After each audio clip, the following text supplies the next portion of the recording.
सो hey guys आज के इस नए वीडियो में आप सभी का स्वागत है। आज का जो हमारा टॉपिक है वो एक्सटेंशन का है और रूरल डेवलपमेंट है कि जो हमारा ग्रामीण विकास है उसका कैसे हुआ, जो हमारे गांव में जो विकास हुआ कैसे हुआ, कौन कौन सी स्कीम्स लाई गई, कौन कौन से ऐसे स्टेप्स उठाए गए जिससे कि हमारे गाँव का विकास हुआ।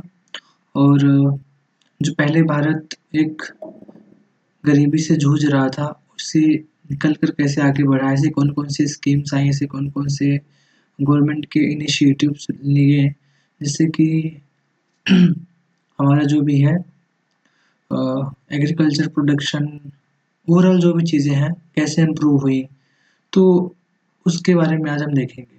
तो जो हमारा ये जो चैप्टर होने वाला है वो एक्सटेंशन का है, ठीक है। तो पहला है, जैसा कि हेडिंग ही दिख रहा है आप लोगों को, कि रूरल डेवलपमेंट, ठीक है। Rural development meaning and concept of rural development. So term rural development connects overall development of rural areas. इसका मतलब क्या होता है? Connect overall development of rural areas, ठीक, with a view to improve the quality of rural people. In this sense, it is the comprehensive and multidimensional concept. ये कैसा है? Multidimensional concept है, ओके। तो कैसा है? मल्टीडायमेंशनल कॉन्सेप्ट है। And the development of agricultural and allied activities, village cottage industries and craft community services and facilities and overall resources of human in rural areas. As a phenomenon, rural development is the end result of interaction between various physical, technological, economic, socio-cultural as a strategy. It is designed to improve the economic and social life of a specific group of the people. The rural poor as a discipline, it is multidisciplinary in nature and representing an interaction of agricultural, socio social behavior, social behavioral, engineering and management science in the words of Robert Chambers. In the words of Robert chamber, ये जो है Robert chamber ये scientist थे, तो इनके according ये जो है डेफिनेशन है, ठीक है। तो ये जो डेफिनेशन है क्या है? इन्हीं के अकॉर्डिंग है, अकॉर्डिंग टू हिम है, ठीक है, रॉबर्ट चैम्बर, ठीक। सो definition of rural development. Rural development is a strategy to enable Rural development is a strategy to enable a specific group of people, poor rural women and men, to gain for themselves and their children more of what they want and need. ठीक है। तो rural development क्या है? Rural development is a strategy to enable a specific group of people. जो specific group of people हैं उनका क्या है? डेवलपमेंट करना, ठीक है, एक स्ट्रेटजी के थ्रू। इसके लिए for rural women and men to gain for themselves and their children more of what they want and need. वो जो भी चाहते हैं, उनकी जो भी नीड्स हैं उनको फुलफिल करना, यह रूरल डेवलपमेंट की स्ट्रेटजी है, यह रूरल डेवलपमेंट का मोटिव है, ठीक है। So it involves helping the poorest among those who seek a livelihood in the rural areas to demand and control more of the benefits of rural development. The group includes small-scale farmers, tenants, and the land lease.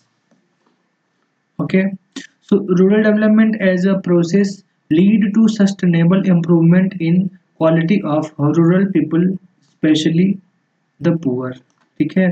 So rural development as a क्या है? Process है जो कि lead करता है किसको? To sustainable improvement in quality of rural people, specially the poor. तो जो गांव में रहने वाले गरीब किसान हैं उनकी लिविंग स्टैंडर्ड को इम्प्रूव करना, ठीक है, ये किसका काम है? ये रूरल डेवलपमेंट का काम है, ये रूरल डेवलपमेंट के अंदर आता है, ठीक है। So the rural development sector policies paper of the World Bank observed that rural development is a strategy designed to improve the economic and social life of a specific group of people। ठीक है, ये किसने कही है? ये हमारी world bank जो है उसने ऑब्जर्व किया और उसने कहा, क्या कहा? Rural development is a strategy. क्या है? एक स्ट्रेटजी है जो कि डिजाइन की गई है किसके लिए? To improve the economic and social life of a specific group of people. ठीक है, सिंपल सी बात है, इसमें कुछ ज़्यादा समझना है नहीं। So the rural poor, it involves extending the benefits of development to the poorest among those who seek a livelihood in rural areas. The group includes small scale farmers। इसमें कौन है जो हमारे स्मॉल स्केल फार्मर्स हैं? वो include है इसमें, इसके अंतर्गत आते हैं। ठीक है, रूरल डेवलपमेंट के अंतर्गत आते हैं। आगे देखते हैं, इसमें है tenants and landless. Again World Bank publication defines rural developments as improving the living standards of the masses of low income population residing in rural areas and making the process of rural development self-sustaining। Okay, so basic elements of rural development। तो जो हमारी basic elements है rural development के लिए वो क्या क्या है, तो देखते हैं। So first one is basic necessities of life. So people have certain basic needs, okay, without which it would be impossible or very difficult for them to survive। अब उसका एग्जांपल क्या हो सकता है अभी आगे देखेंगे। द बेसिक नेसेसिटीज इंक्लूड, क्या है वो? Food, cloth, shelter. ओके, क्या है? Shelter and basic literacy, primary health and care, and security of life and property। When anyone or all of them are absent or in critically short supply, we may state that a condition of absolute underdevelopment exists। Okay, so अगर ये जो भी necessities हैं जिसके अंदर क्या है? Food है, क्लॉथ है, शेल्टर है, बेसिक लिटरेसी है, primary health care and security of life है। अगर ये सब नहीं होगा तो इंसान का सर्वाइवल मुश्किल हो जाता है, चाहे वो शहर में रह रहा हो चाहे गांव में रह रहा हो। स्पेशली गांव के लोगों के लिए तो काफ़ी मस्ट हो जाता है कि एटलीस्ट उनके पास इतनी चीज़ें तो होनी चाहिए, खाने के लिए कपड़ा, रहने के लिए एक मकान, और पहनने के लिए कपड़ा, ठीक है, और खाने के लिए भोजन।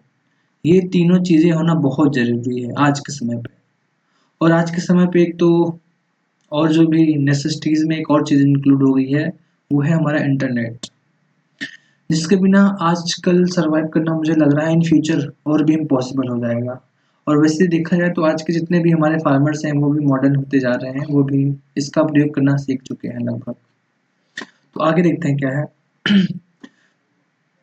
So second one is self respect. ठीक है, पहला क्या था? पहला था बेसिक नेसेसिटीज ऑफ लाइफ। ठीक है, पहला ये था basic necessities of life. Second one is self respect and third one is freedom. ठीक है, तो सेल्फ रिस्पेक्ट के अंदर क्या है? Every person and every nation seeks some sorts of self respect, dignity और ऑनर। एब्सेंस और denial of self respect indicates lack of development. Simple सी बात है, अगर हमारे इंडिया में बोलते हैं ना कि इज्जत है तो सब कुछ है, तो यहाँ पर जो इज्जत है वो सेल्फ रिस्पेक्ट की ही बात की गई है कि हमारा जो किसान है भूखा मर जाएगा, हमारा जो किसान है भूखा मर जाएगा, लेकिन वो बोलते हैं ना हराम का खाना पसंद नहीं करता कि किसी दूसरे का फ्री में पैसा मिल जाए वो खा ले, नहीं, ऐसा नहीं चाहते। हमारे फार्मर्स के लिए यही तो एक है, वो खुद के लिए भी जी रहे हैं और दूसरों के लिए भी वो जी रहे हैं, क्योंकि अगर वो क्रॉप ग्रोइंग ना करें, क्रॉप प्रोडक्शन ना करें, तो जितने भी सिटीज़ एंड जो भी जगह वर्ल्ड में हैं, जो भी बाहर रह रहे हैं आउट ऑफ रूरल एरियाज से मैं बात कर रहा हूँ, तो उनका सर्वाइवल काफ़ी मुश्किल हो जाएगा, क्योंकि जो भी सिटीज़ एंड अर्बन एरियाज में रह रहे हैं उन तक जो भोजन पहुंचाने का काम होता है या जो काम करते हैं वो हमारे किसान भाई ही करते हैं। तो उनका भाई सेल्फ रिस्पेक्ट तो बनता ही है। ठीक है, तो सेल्फ रिस्पेक्ट भी एक उनमें से एक मेन कंपोनेंट है। ठीक है, so third one is freedom.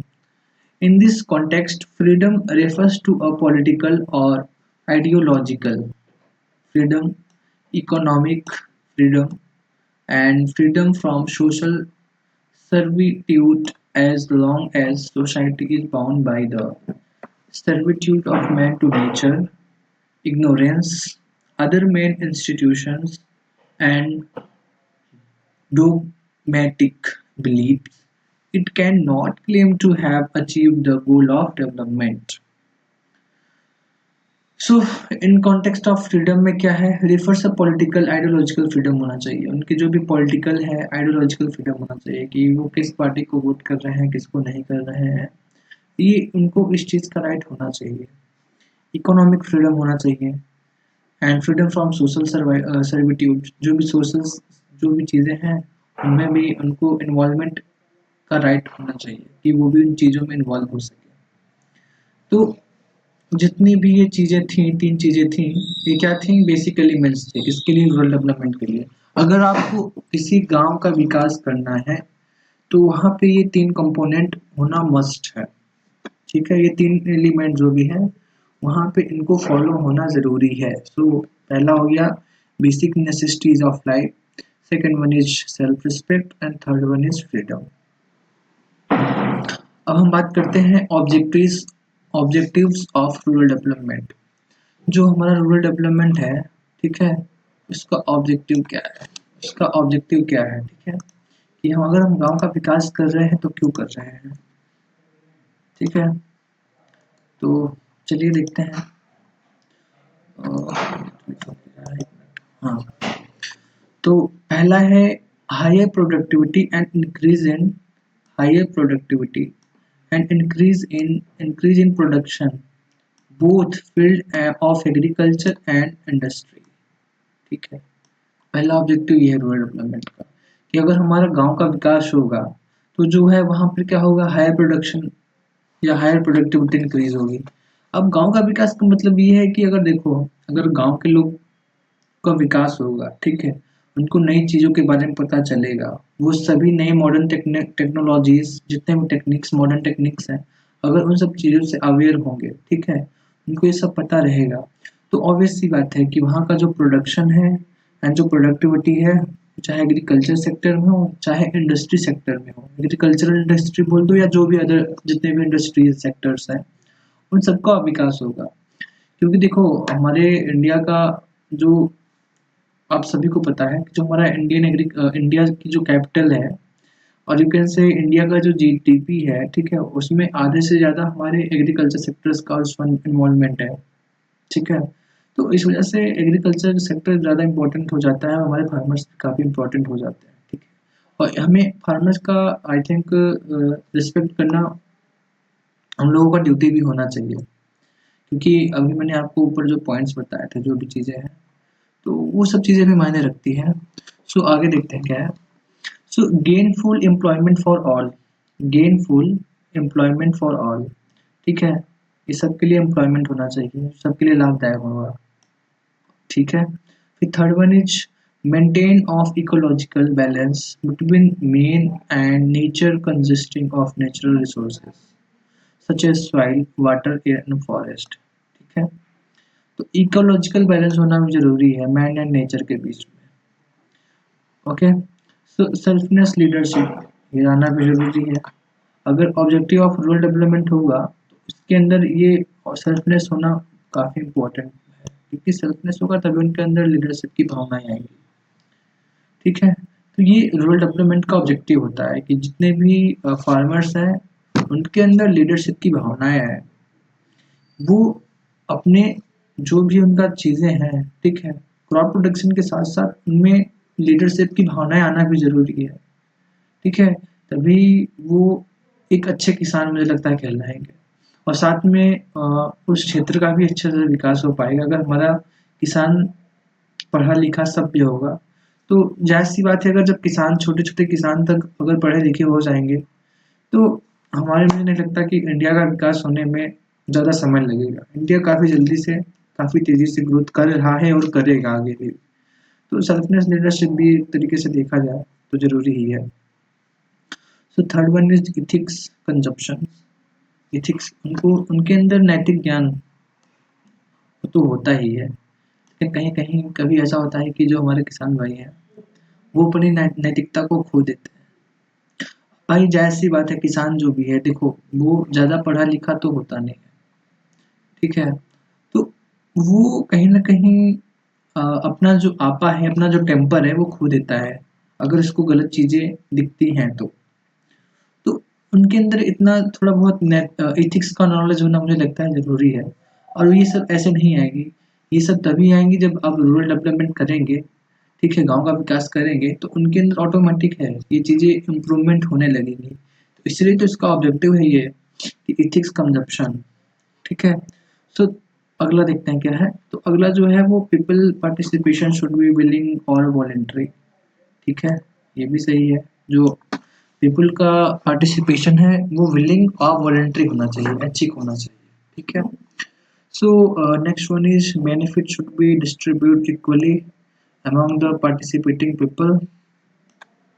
Equity must be received in meeting minimum basic needs such as food, shelters, clothing basics, education and health and other public services such as clean drinking water and needs, okay, and connect with minimum standards of living।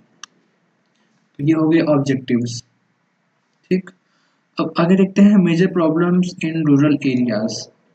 So, before we dwell on ways and means for rural development, it is necessary to identify major problems being faced by the rural populations. The identified major problems these are lack of infrastructure. So, जो major problems हैं rural areas में, तो इनमें main जो first है वो क्या है, वो लैक ऑफ इंफ्रास्ट्रक्चर है, okay. So second one is lack of basic facilities, ठीक है। तो लैक ऑफ बेसिक फैसिलिटीज में क्या है, there are number of village in which basic facilities like elementary education, हाँ, clean drinking water, health services, sanitations are not available. So these are basic facilities, ये होना ज़रूरी है, ठीक है। तो ये हमारे गांव में प्रॉब्लम देखने को मिलती है, समस्याएं मिलती हैं। अगर ये सब होंगी तो हमारे गांव का क्या होगा, विकास होगा। तो ये सब होना जरूरी है। और एंड थर्ड वन क्या है, third one is large family size and fragmented land holdings. जैसा कि आप सभी को पता है कि हमारे गांव के जो किसान हैं वो कहीं आज भी अगर आप देखेंगे तो आपको ज्वाइंट फैमिली मिलेगी। वो लोग अपने परिवार, एक परिवार के साथ साथ रहना पसंद करते हैं, ठीक है। उनके बीच अभी डिवाइडेशन नहीं है, पार्टीशन नहीं है।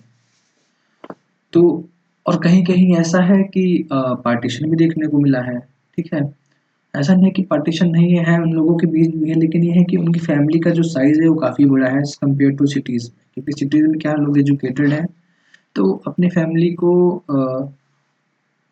लिमिटेड रखना ही वो उन लोगों का होता है ना, शहर वाले लोगों का। तो वही चीज़ है। तो बाकी फ्रेगमेंटेड लैंड होल्डिंग्स, इसका मीन्स ये है कि हमारे जो भारत के किसान हैं वो हमारे, उनके पास जो खेत है, जो लैंड होल्डिंग कैपेसिटी है वो मिनिमम है। उनके पास 1 हेक्टेयर से कम की ज़मीन वाले किसान हमारे भारत में बहुत ज़्यादा है।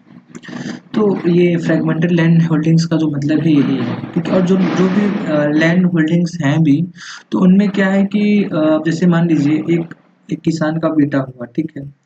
तो किसान के पास पहले जो लैंड थी, मान लो एक किसान के 2 बेटा हुआ, ठीक है। तो जो उसका जो लैंड था, मान लो उसके पास पहले मान के चलो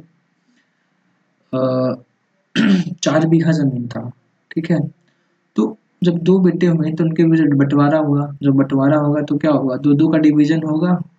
तो क्या हुआ, लैंड जो है ऐसे धीरे-धीरे क्या है, वो फ्रेगमेंट्स में बँटती जा रही है। तो इससे क्या है कि लैंड होल्डिंग जो है वो कम होती जा रही है। तो ये भी एक इम्पोर्टेंट रोल है या निभाता है किसमें, मेजर प्रॉब्लम्स में। और या हम ऐसा कह सकते हैं कि ये भी एक मेजर प्रॉब्लम है, ठीक है। So lack of an effective system, ये भी प्रॉब्लम है, मेजर प्रॉब्लम है, ठीक है। लैक ऑफ एम्प्लॉयमेंट, जाहिर सी बात है। लैक ऑफ पीपल इन्वॉल्वमेंट, इसका मतलब क्या है lack of people involvement? So देखो, lack of people involvement is designating, planning and executing their own development leads to non-adoption of productivity increase innovation, ठीक है। तो ये तुम्हारा क्या हो गया, ये लैक ऑफ इन्वॉल्वमेंट हो गया। Low labour productivity and low labour of mechanisation, okay. So seventh क्या, मेजर सेवेंथ प्रॉब्लम ये हो गया, ठीक। एट नंबर पे क्या है, indebtedness and distress sale of produce, indebtedness and distress sale of produce, इसका मतलब क्या है इसको जानते हैं, चलो। तो एक सेकेंड, क्या,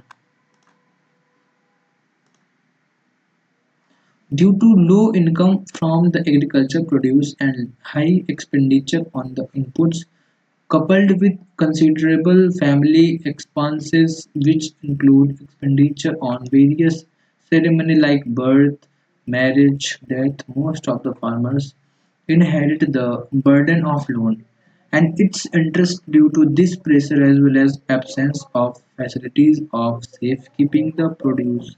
Farmers are compelled to sell their agricultural produce immediately as soon as it is ready in the field.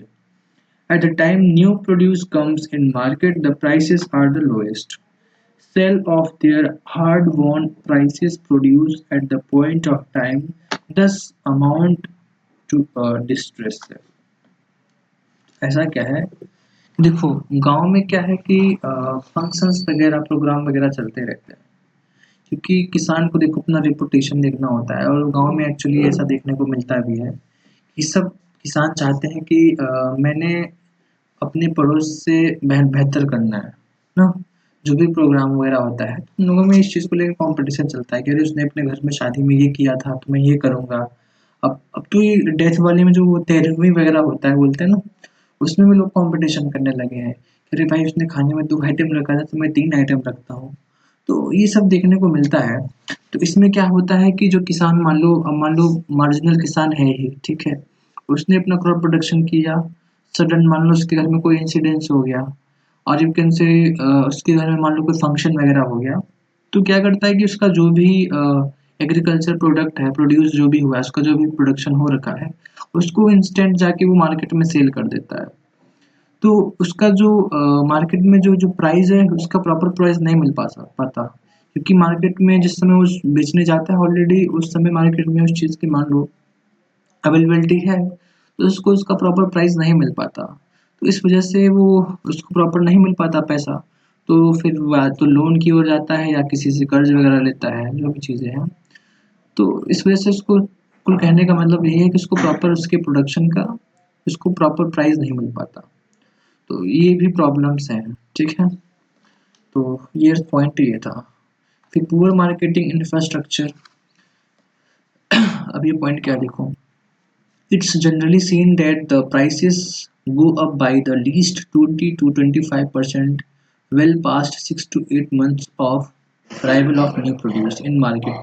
However, due to distress sale by the farmers, middlemen and wholesale purchasers makes handsome profit without going through the order which ordinary farmers undergoes throughout the year. There are some state-sponsored, well-intentioned schemes like cotton procurement scheme in Maharashtra, and further, under these schemes, money is not given the farmers in one go, but in two or three stages. Most of farmers are not in position to wait that long, and therefore the advantages of such schemes is taken by the medium and large farmers. Okay, तो ये रहा पूरा marketing infrastructure.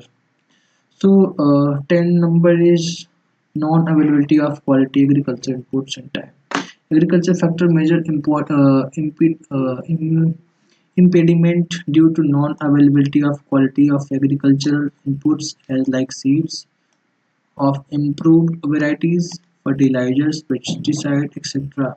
at a time when it is needed. तो कुल कहने का मतलब यही है इसमें कि जब उनको ज़रूरत होती है उनको उनके उस समय पर उनको गुड क्वालिटी की seeds fertiliser and pesticide provide नहीं हो पाता.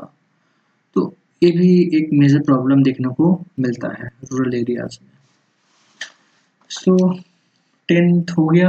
ये है आपका 11th number, absence of budgeting concept and investment. इसमें क्या है, large section of urban populations is having assured monthly income and they plan their expenditure accordingly. On the other hand, income from the agriculture depends, okay, upon vagaries of nature like rain, drought, flood, etc.